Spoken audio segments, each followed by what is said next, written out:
अस्सलाम वालेकुम नाजरीन, मैं हूं कुर्बान बलोच। साबिक वज़ीर-ए-आज़म इमरान खान के लॉन्ग मार्च से पहले मुल्क का आधा हिस्सा तकरीबन जाम हो चुका है।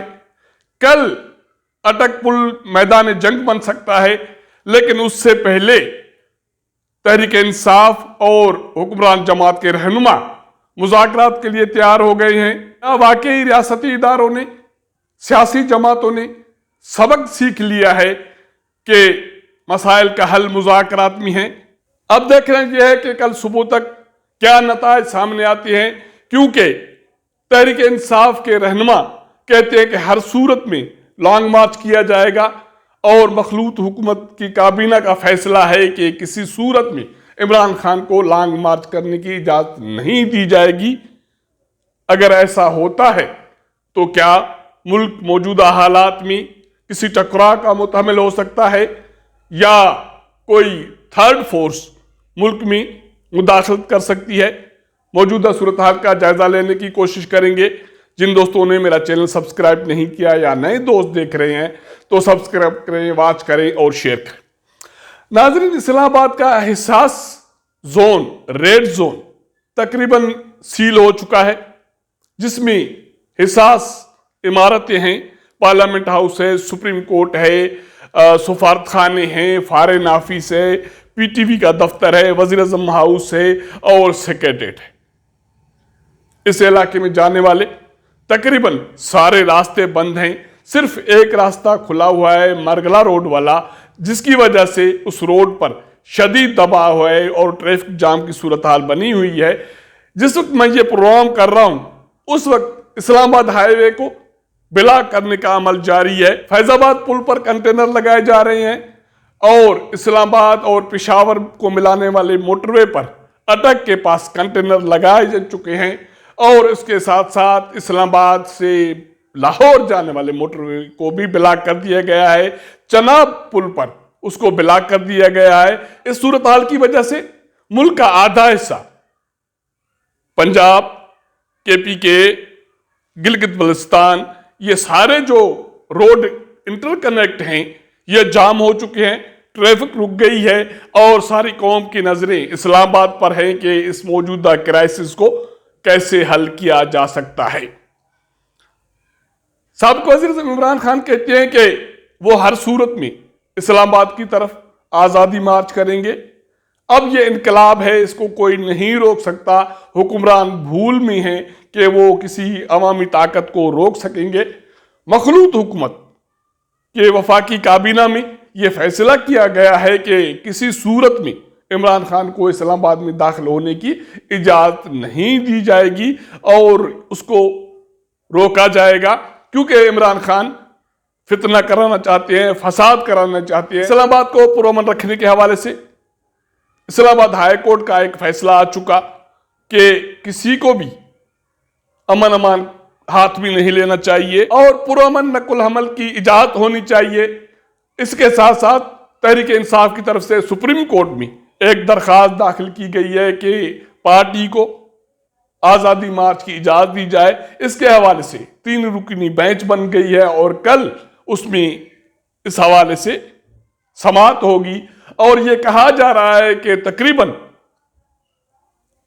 तहरीक इंसाफ को या साबिक वज़ीर-ए-आज़म इमरान खान को इस्लामाबाद मार्च की इस बुनियाद पर, इस शर्त पर इजाज़त दी जाएगी कि वो पुरअमन रहेंगे और किसी मखसूस जगह पर धरना देंगे या जलसा करेंगे। लेकिन तहरीक इंसाफ के लोग कहते हैं कि इमरान खान के पास ज्यादा वक्त नहीं है, वो इस्लामाबाद में लंबा नहीं बैठेंगे। उनका शर्त यह है कि हर सूरत में असेंबलियां तहलील की जाएं और जून में इंतखाबात के हवाले से तारीख दी जाए।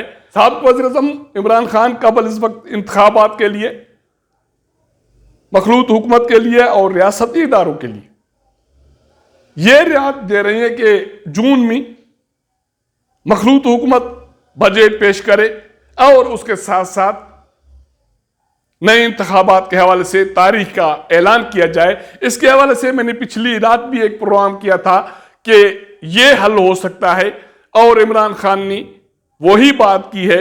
उसके साथ साथ हुकूमती सीनियर वफाकी वजीर احسن اقبال کہتے ہیں کہ عمران خان کے ساتھ یا اس کی جماعت کے سیکنڈ ٹیئرز کے رہنماؤں کے ساتھ مذاکرات کے لیے حکومت تیار ہے. جو بھی مسائل ہیں اس پر مذاکرات ہو سکتے ہیں، لیکن اس کے لیے شرط یہ ہے کہ مارچ کے حوالے سے سپریم کورٹ کے فیصلے پر عمل درآمد کیا جائے کہ کسی مخصوص جگہ پر مارچ ہوگا اور شہر میں جو نقل حمل ہے اس میں رکاوٹ نہیں ڈالی جائے گی اور کسی تصادم کا سہارا نہیں لیا جائے گا. تحریک انصاف کے رہنما ریاض فتیانہ کہتے ہیں کہ حکومت کے ساتھ تحریک انصاف مذاکرات کے لیے تیار ہے. 1 پوائنٹ ایجنڈا پر مذاکرات ہو سکتے ہیں کہ قبل از وقت انتخابات کب کرائے جائیں، جس کے جواب میں احسن اقبال کہتے ہیں کہ جو بھی تحریک انصاف کے مطالبات ہیں اس پر مذاکرات ہو سکتے ہیں، کیونکہ مسائل کا حل مذاکرات میں ہیں. تو اس کا مطلب ہے کہ مخلوط حکومت کے رہنما اور تحریک انصاف کے لوگ مذاکرات کے لیے تیار ہیں، کیونکہ ریاستی اداروں پر شدید دباؤ ہے کہ موجودہ حالات سے ہر صورت میں نکلا جائے، کیونکہ معاشی حالات خراب ہیں. آنے والے ماہ ہر صورت میں بجٹ پیش کرنا ہے.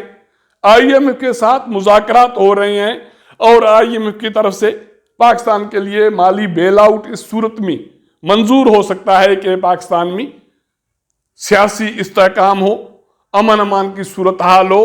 پاکستان میں ٹیکس کے حوالے سے، مالی سرگرمیوں کے حوالے سے IMF کے ساتھ جو بھی ایگریمنٹ ہوتا ہے اس پر عمل درآمد یقینی بنایا جائے تو IMF کی طرف سے پاکستان کے لیے بیل آؤٹ ہو سکتا ہے. سیاسی پنڈت کہتے ہیں کہ ملک کو جام کرنا عمران خان کا ٹارگیٹ ہے تاکہ موجودہ حکومت کو مجبور کیا جائے، ریاستی اداروں کو مجبور کیا جائے کہ وہ مخلوط حکومت کو قبل از وقت انتخابات کے لیے تیار کریں اور وہ راضی ہو جائے. یہ ٹارگیٹ لانگ مارچ سے ایک دن پہلے اچیو ہو چکا. اب اس کے باوجود اگر مخلوط حکومت ریاستی ادارے تحریک انصاف کو یا سابق وزیر اعظم عمران خان کو قبل از وقت انتخابات کے حوالے سے کوئی شورٹی نہیں دیتی تو یہ ممکن ہے کہ کل اٹک پل جنگ کا میدان بنے. سابق وزیر اعظم عمران خان اسلام آباد مارچ کے لیے 20 لاکھ لوگ لانے کا دعویٰ کر چکے ہیں، لیکن ذرائع کہتے ہیں کہ اگر عمران خان پشاور سے 1 لاکھ لوگ بھی اسلام آباد کی طرف نکالنے میں کامیاب ہو گئے تو اٹک پل جنگ کا میدان بن سکتا ہے. عمران خان اٹک پل پہ جو رکاوٹیں کھڑی کی گئی ہیں وہ کراس کرنے میں کامیاب ہو جائیں گے اور وہ اسلام آباد کے حدود میں یا پنجاب کے حدود میں داخل ہو جائیں گے. اس صورتحال میں خون ریزی ہونے کے خدشات موجود ہیں. اس سے پہلے مخلوط حکومت، ریاستی ادارے یہ کوشش کر رہے ہیں کہ موجودہ حالات کو ہر صورت میں ٹالا جائے. اس کے لیے میں نے آپ کو ابھی بتایا کہ مخلوط حکومت کے سینئر رہنما احسن اقبال اور PTI کے سینئر رہنما ریاض فتیانہ اس بات پر ایگری ہو گئے ہیں کہ دونوں فریقین مطالبات کے حل کے لیے مذاکرات کریں. مذاکرات آگے بڑھانے کے لیے یہ ممکن ہے کہ آج رات مخلوط حکومت اور تحریک انصاف کی طرف سے سینئر لوگوں پر مشتمل کمیٹیاں تشکیل دی جائیں جو کل دوپہر تک مذاکرات کے نتائج سامنے لا سکتی ہیں اور موجودہ جو بحران ہے جو آنے والے دنوں میں کسی بھی فتنے کی شکل اختیار کر سکتا ہے وہ ٹل سکتا ہے. آج کے لیے اتنا ہی. اگر ہمارا یہ ویلاگ آپ کو پسند آئے تو اپنے دوستوں کے ساتھ ضرور شیئر کیجیے گا، اپنا فیڈ بیک دیجیے گا. آپ کے ساتھ ملاقات کریں گے اگلے پروگرام میں. تب تک اجازت دیجیے گا. اللہ حافظ.